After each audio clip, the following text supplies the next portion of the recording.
Kali ini kita akan belajar tentang kerjasama dalam keberagaman. Kerjasama merupakan kegiatan yang disepakati bersama untuk mencapai suatu tujuan. Anak hebat, pernahkah kamu melaksanakan kegiatan seperti gambar tersebut? Gambar tersebut merupakan gambar piket yang dilaksanakan di sekolah.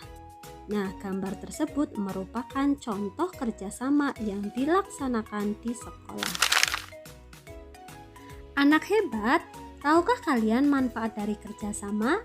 Ya, manfaat dari kerjasama yaitu meringankan beban pekerjaan, membuat pekerjaan menjadi lebih cepat, meningkatkan rasa persatuan, dan memupuk rasa tolong-menolong.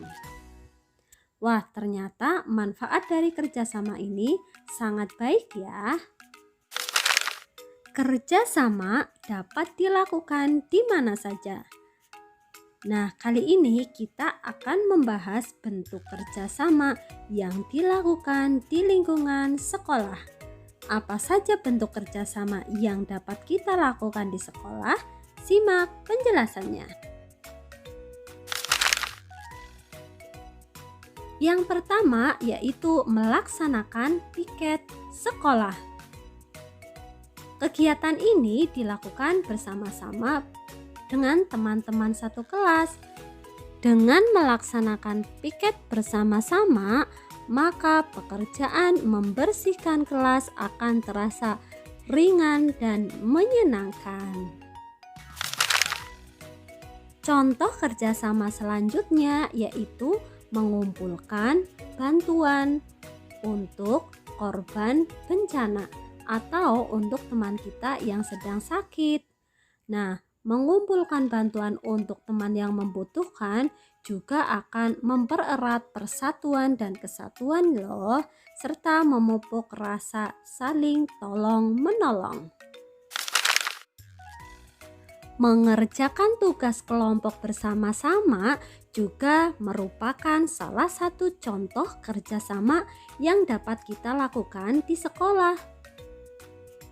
Tetapi jika sedang mengerjakan ulangan, jangan bekerja sama ya. Nah, selain kerjasama bisa dilaksanakan di lingkungan sekolah, kerjasama juga bisa dilaksanakan di lingkungan rumah tempat tinggal kita. Apa saja kerjasama yang dilaksanakan di lingkungan tempat tinggal kita? Mari kita simak penjelasannya. Contoh kerjasama yang pertama yaitu ronda. Ronda biasa dilaksanakan pada malam hari dan dilaksanakan oleh kaum laki-laki. Tujuan dari diadakannya lomba ini yaitu untuk memberikan rasa aman kepada masyarakat. Ronda juga dilaksanakan secara bersama-sama dan bergiliran. Contoh kegiatan kerjasama yang sangat populer di lingkungan rumah kita yaitu kerja bakti. Kerja bakti dilakukan oleh siapa saja yang tinggal di tempat tersebut. Tujuan dari diadakannya kerja bakti yaitu untuk menciptakan lingkungan yang nyaman dan bersih untuk kita tinggali. Kerja bakti memupuk rasa persatuan antar masyarakat. Nah, contoh kerjasama selanjutnya adalah gotong royong menolong warga yang terkena musibah. Misalnya membantu memperbaiki rumah tetangga kita dan sebagainya. Contoh selanjutnya yaitu mempersiapkan hari kemerdekaan. Wah, kegiatan ini sangat mengasyikkan ya. Kita bisa mengecat pagar bersama-sama dengan tetangga, mempersiapkan peralatan untuk lomba, dan sebagainya. Nah, anak hebat, demikian penjelasan mengenai kerjasama dalam keberagaman. Kita sebagai makhluk sosial harus bekerja sama di dalam kehidupan kita supaya persatuan tetap terjaga.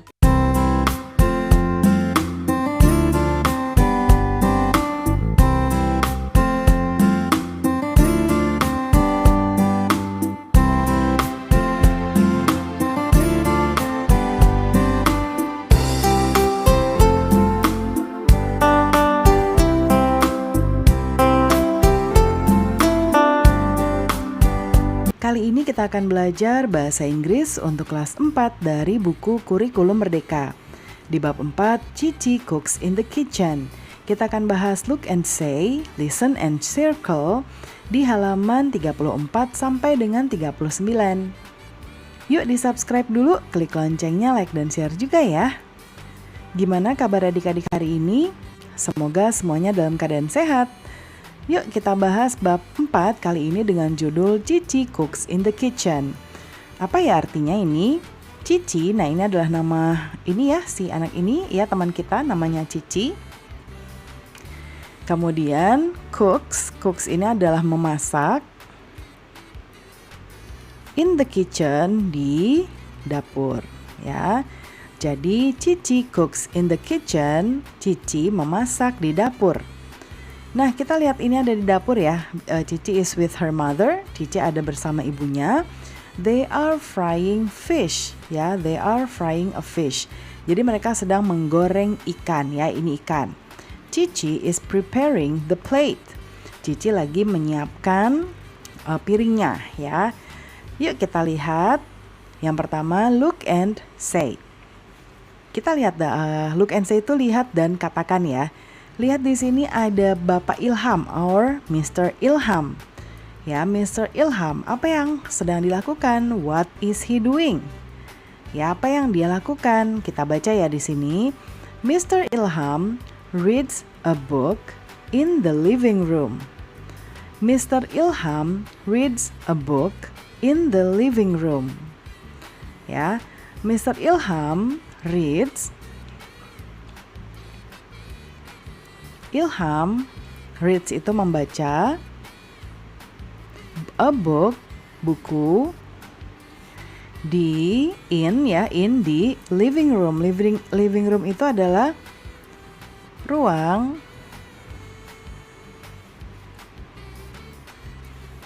ya, di ruang tamu. Lalu di sini ada Joshua. What is Joshua doing? Joshua sedang apa ya? Nah, Joshua watches TV every Saturday. Joshua watches TV every Saturday. Ya, artinya adalah Joshua watches itu menonton TV ya, televisi atau TV ya. Every Saturday. Every itu setiap. Nah, Saturday adalah hari Sabtu. Ya. Nah, untuk hari ya, jangan lupa Senin adalah Monday, Selasa, Tuesday, kemudian Rabu, Wednesday. Ya, ini tidak dibaca day-nya ya, Wednesday. Dan ini jangan baca day, jangan baca Monday ya. Monday, Tuesday, Wednesday, lalu Kamis. Kamis adalah Thursday. Lalu Jumat. Ya, Jumat itu adalah Friday. Kemudian Sabtu tadi ya, Saturday. Kemudian Minggu, Sunday ya. Nah, itu nama-nama hari, days of the week. Kita lihat gambar yang ketiga. Wah, Cici nih ya, Cici sedang tidur. Cici sleeps in the bedroom. Cici sleeps in the bedroom. Cici tidur di kamar. Ya, bedroom itu adalah kamar. Nah, Cici sleeps in the bedroom. Cici sleeps in the bedroom.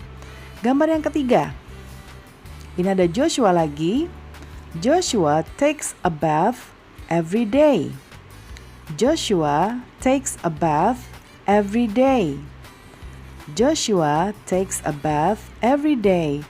Nah, di sini Joshua takes a bath ini artinya mandi. Ya, mandi every day setiap hari. Ya dong, kalau enggak bau ya. Nah, ya, jadi bacanya Joshua takes a bath every day. Ya. Kemudian yang berikutnya, ini ada Mrs. Neneng. Ini dibacanya Mrs. ya. Mrs. Nah, Mrs. Neneng cooks in the kitchen. Mrs. Neneng cooks in the kitchen. Ibu Neneng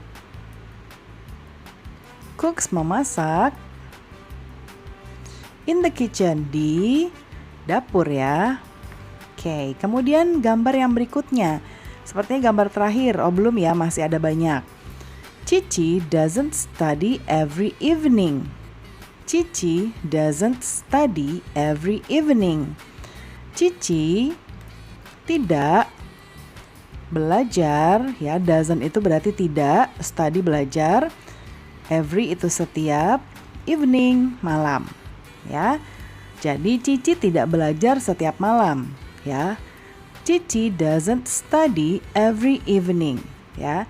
Kalau Karina lagi ucapkan bahasa Inggrisnya, adik-adik nanti boleh tirukan ya. Cici doesn't study every morning. Next picture. Cici and her mother cook in the kitchen. Cici and her mother cook in the kitchen. Jadi ini Cici dan ibunya cook. Tadi apa cook ya? Memasak. In the kitchen, di dapur.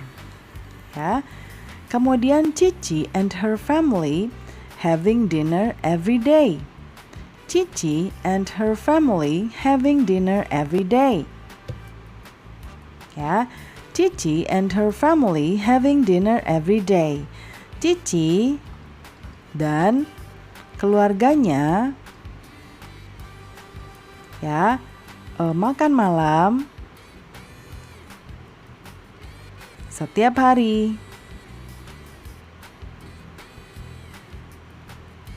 Ya. Kemudian yang berikutnya, Joshua and mother don't study in the living room. Ya. Joshua and mother don't study in the living room. Joshua and mother don't study in the living room. Jadi Joshua dan mother tidak ya, don't itu tidak, study belajar, in the living room, di ruang tamu. Ya. Oke, nah sekarang sebelum kita lanjut, Karina mau mengajarkan sesuatu dulu yang tidak ada di buku. Ya, jadi ketika kita menggunakan kata kerja seperti contohnya cook, ini artinya adalah masak atau memasak ya. Kemudian tadi ada juga study. Ya. Study terus ada apa lagi ya? Kemudian nah ini aja dulu ya. Ya, ini tadi belajar. Nah, ketika subjeknya misalnya Joshua, ya, study, ya. Nah, every day. Coba perhatikan, di sini yang tadinya study seperti ini, ketika subjeknya orang tunggal, ya, nama orang atau satu orang atau tunggal, kita pakainya kata kerja ini kita tambahin s atau es di belakangnya. Kapan kita tambahkan s, kapan kita tambahkan es itu tergantung dari kalimatnya, katanya ya. Seperti contohnya cook, kita tambahkan s saja. Kalau study, kita ubah y-nya karena di akhirannya y, kita ubah y-nya jadi i dulu, baru kita tambahkan es ya, jadi studies. Ya. Nah, kemudian sekarang contoh berikutnya, Cici cooks ya in the kitchen. Nah, ini kita juga menggunakan cooks. Kenapa? Karena ini Cici nama orang atau dia sendiri. Nah, sekarang kalau misalnya seperti yang di kalimat Cici and her mother. Ya, ini memang nama orang, tapi nama orangnya ada dua. Ada Cici sama her mother, berarti ada dua orang yang melakukan kegiatan memasak. Ya, sehingga ketika subjeknya ada Cici dan mom, ya Karina singkat jadi her mom, jadinya ini jamak, sehingga kita tidak menggunakan s atau is. Jadi tetap ada kata kerja yang biasa aja. Jadinya cook, ya. Kemudian ini juga Cici and her family. Nah, kalau ini tapi dia having dinner ya, jadi tidak pakai SIS ya. Nah, kemudian kenapa kalau misalnya kalimat ini berubah menjadi negatif ketika ini tuh kalimat positif ya. Kalau positif itu artinya pernyataan. Kemudian kalau kalimatnya negatif atau kalimat sanggahan atau kalimat yang menyatakan bahwa sesuatu tidak dilakukan, itu menjadi seperti ini. Joshua, ya lagi-lagi subjeknya adalah tunggal ya. Di sini kita gunakan does, doesn't, ya study. Kata kerjanya kembali lagi ke kata kerja biasa, study aja. Ya, hanya kita pakai doesn't. Doesn't ini kepanjangan dari does not, ya. Doesn't, does not. Nah, kemudian ketika misalnya di sini ada Joshua and mother. Joshua and mother, ya. Jadinya don't study. Kenapa? Karena ada dua orang atau di sini jamak. Ya, sehingga pakainya don't. Don't ini kepanjangan dari do not, ya. Do not study atau don't study. Ya, itu sekilas pembelajaran tambahan dari Karina ya. Nah, sekarang kita lanjut ke listen and circle. Dengarkan dan lingkari. Nah, ini yang gambar pertama. What does Mrs. Neneng do in the kitchen? Ya, apa yang Ibu Neneng lakukan di dapur? Nah, sebentar, ini tulisannya sepertinya terlalu besar ya. Tapi ini terlalu kecil ya. Oke, nggak apa-apa deh, kayak tadi aja ya. Kita tambahin sedikit. Nah, apa yang dilakukan di dapur? Nah, kalau di dapur ini dia sedang masak ya. Ini contoh dari buku. Karena dia tidak sedang belajar ya. Kemudian sekarang kita ke nomor 2. What does Joshua do in bedroom? Ya, apa yang Joshua lakukan di kamar?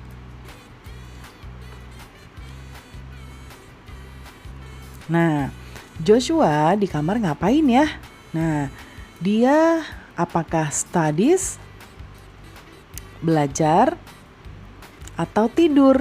Tentunya kalau di kamar ini dia sedang tidur ya, jadi kita lingkari yang sleeps. What does Joshua do in the bedroom? Sleeps, ya. Lalu kita ke nomor 3. What does Cici do in the living room? Apa yang dilakukan Cici di ruang tamu? Ya.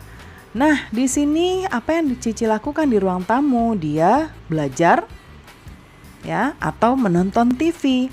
Tentunya dia sedang menonton TV ya, ini ada acara TV-nya. Jadi kita lingkari yang A.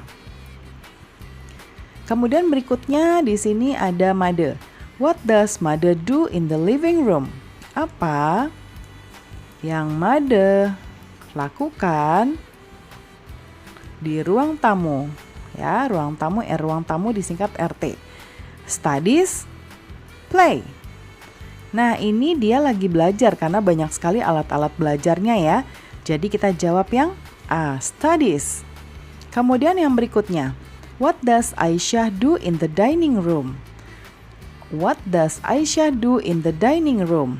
Ya, ini bukan dining room ya, bacanya dining room. Apa yang Aisyah lakukan di ruang makan? Ya, apa ya? Apakah dia eats, makan, atau tidur? Tentunya jawabannya makan ya, eats. Lalu gambar 6. What does Bagas do in the bedroom? What does Bagas do in the bedroom? Apa yang Bagas lakukan? Ya, Bagas lakukan di kamar. Plays, bermain, atau belajar. Nah, dia lagi belajar di sini ya, ada pensil, ada buku, jadi jawabannya adalah studies. Nah, pembelajaran kita sudah selesai ya adik-adik sampai halaman 39 ya. Semoga pembelajaran kita kali ini bisa bermanfaat. Tuh ya, kita sampai halaman 39. Yuk di-subscribe dulu, klik loncengnya, like dan share juga. Terima kasih sudah menonton sampai akhir. Mohon dimaafkan apabila ada kesalahan dalam perkataan maupun dalam materi yang diberikan. Sampai jumpa di pembelajaran berikutnya.